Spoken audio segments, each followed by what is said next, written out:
인의를 치국의 중심 목표로 하여 사람의 물질 생활을 여지없이 천시한 것이다. 없으면 없는 대로 사는 것이 군주의 떳떳한 도리로 본 것인데 지배계급의 이목을 즐겁게 하는 편파한 물음표가 있죠. 요거는 한자가 이 당시에 1952년 6.25 때라서 한자가 좀 뭉개져서 인쇄되는 경우가 많았습니다. 그래서 이거는 도저히 알 수가 없더라고요. 이목을 즐겁게 하는 편파한 어떤 것에 현수한, 이때 현수하는 빛나는 이런 뜻입니다. 그러니까 지배계급의 이목을 즐겁게 하는 편파한 어떤 것은 빛나는 발전을 보기도 했지만 국리민복을 널리 정진하는 경제발전, 산업개발은 늘 등한시하는 경향이었다. 정치학으로서 인물을 가진 유학이 경제를 그같이 천시 등한시한 것은 실로 실망, 낙담의 자료됨을 부실하는 것이다. 이때 부실은 부정할 수 없는 것이다. 이런 뜻입니다. 그래서 정치학으로서 인물을 가진 유학의 경제를 그같이 천시 등한시한 것은 실로 실망, 낙담의 자료됨을 부정할 수 없다. 이렇게 돼 있죠. 그 다음에 논어 위정편에 군자불기라 하였다. 군자는 한 가지 사물에만 소용되는 것이 되어서는 안 된다. 도리를 구비하고 크게 국가경륜으로부터 적게는 병형정곡. 이 병형정곡이라는 것은 병사, 이제 군사죠. 형벌, 전, 밭전자, 그러니까 농업제도, 또 곡은 식량정산이죠. 이런 데 이르기까지 범백사에 통달해야 된다는 것이다. 한마디로 군자는 한 군데 이렇게 전념하는 그런 사람이 아니고 국가경륜에서부터 병사, 그 다음에 형벌, 토지제도, 농업정산까지 범백사에 통달해야 되는 것이다. 그러므로 부분인 또 전문인과 같이 그렇게 되는 것을 경계한 말인데요.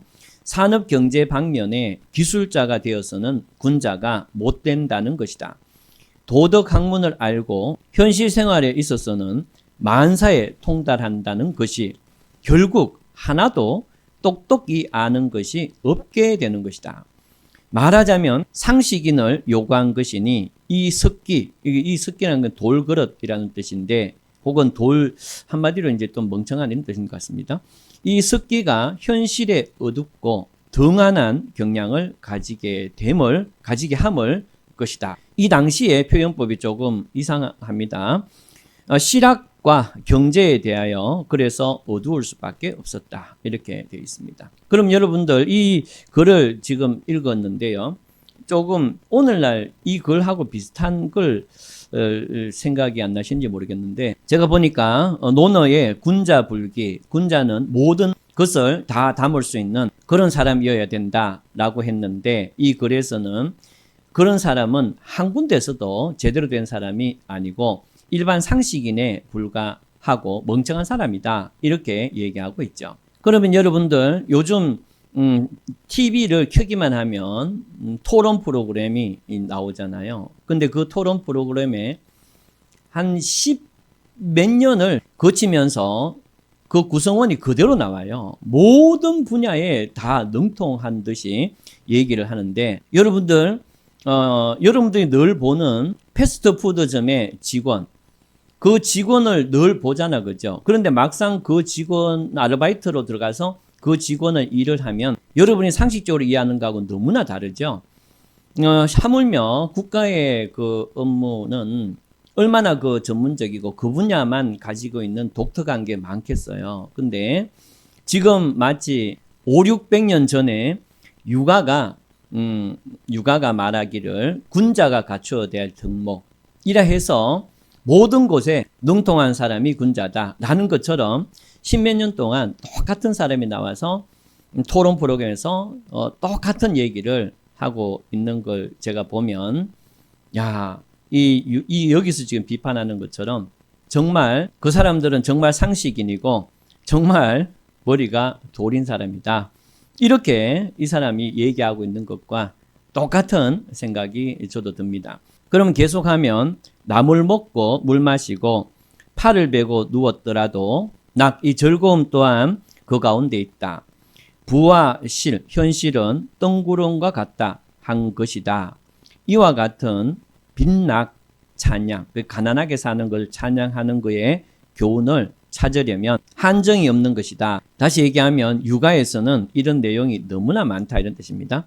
누구나 부를 좋아하고 빈을 싫어하는 것이 통례이요 또 원리다.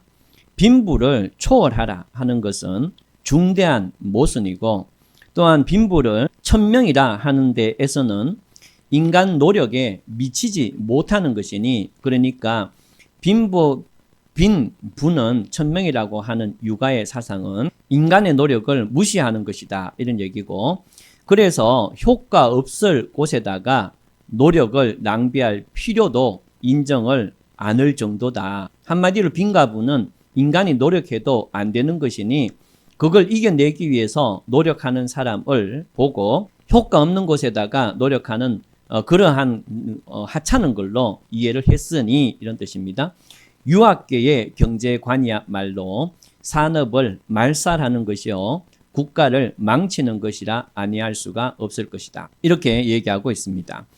이와 같은 전제의 학 그러니까 통치의 학문, 지배의 학으로서 실학, 실리를 천시하는 그 저술의 그 관점이 천고불이의 경전으로 되며 그러니까 아주 높은 어떻게 해도 바뀔 수 없는 그런 경전으로 되어서 타의 이설 즉 다른 학설을 용인하지 않을 뿐만 아니라 일정한 주석을 그러니까 이때 주석은 이제 공자 맹자의 경전을 송나라 때 주의가 주석 따른 게 성리학이죠. 그걸 얘기합니다. 일정한 주석을 떠난 비판까지 용인되지 않았던 것이다.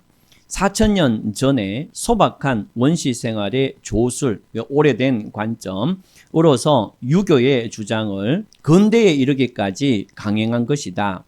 환경과 실행의 전변, 완전히 바뀌어가는 것, 전변, 또 전변함과 함께 속기, 그러니까 계속하는 모순의 백출과 정체에 가져오는 혼란의 교착은 무엇으로 막아내지 못한 것이다. 요컨대 유교는 국가경제, 사회경제를 아주 말살한 교학이다.